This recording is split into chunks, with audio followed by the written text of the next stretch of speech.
Now to the question of profit. Who profits from this pandemic? As I said yesterday, we'll be bringing you a series of reports. Tonight's story is about Gilead, the company that makes remdesivir.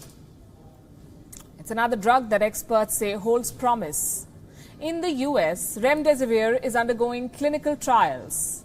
America's top health expert, Dr. Anthony Fauci, says it can block the virus. That remdesivir has a clear-cut, significant positive effect in diminishing the time to recovery.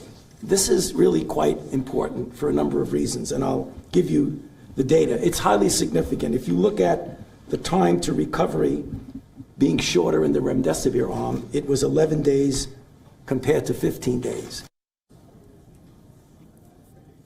That one statement has made heads turn. Not just doctors, even investors began betting on remdesivir. Needless to say, this was a shot in the arm for Gilead. Its shares gained by 6% after the endorsement from Dr. Fauci.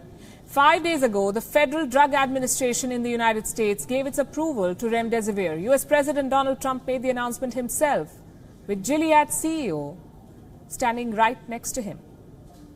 To announce that Gilead now has an EUA from the FDA for remdesivir.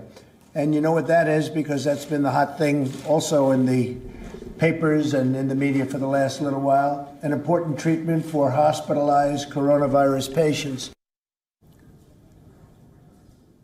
But will remdesivir be the cure that no one can afford? Gilead is under watch. Not because it has one of the most promising coronavirus treatments, but because it has a history. Lawmakers want to know how much this company will charge for remdesivir, because Gilead has a reputation for charging sky-high prices. In 2015, the company had charged $84,000 for a hepatitis C drug.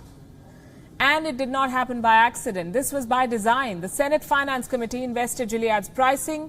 This is a standing committee of lawmakers in the U.S. Senate. Gilead knew that affordable pricing would allow more patients to be treated, but it still pursued the profits. The company wanted to maximize its profits. What it did not anticipate was the angry backlash, a spate of bad publicity. The company faces the same choice again. According to a report, investors expect remdesivir to come with an exorbitant price tag.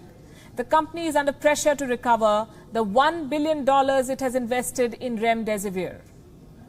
One estimate suggests a price tag between $5,000 to $10,000. This would translate into billions of dollars in profits for the company. Those who back Big Pharma say that the premium pricing is justified. They say making drugs is a costly affair. Companies spend a lot of money to develop and manufacture drugs. But is this really true? Is there no way for everyone to afford remdesivir if it works?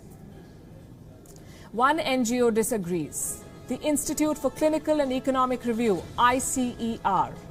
They've done their own monetizing model. And they say that Gilead could charge as little as $390 for the drug. Their cost recovery model factors in profits. It recommends that remdesivir can be sold for $10 for a 10-day course. All eyes now are on the company Gilead, how it plans to go about pricing remdesivir, and whether it will put the shareholders before the patients. For now, it has given away 1.5 million doses for free to U.S. agencies for treatment.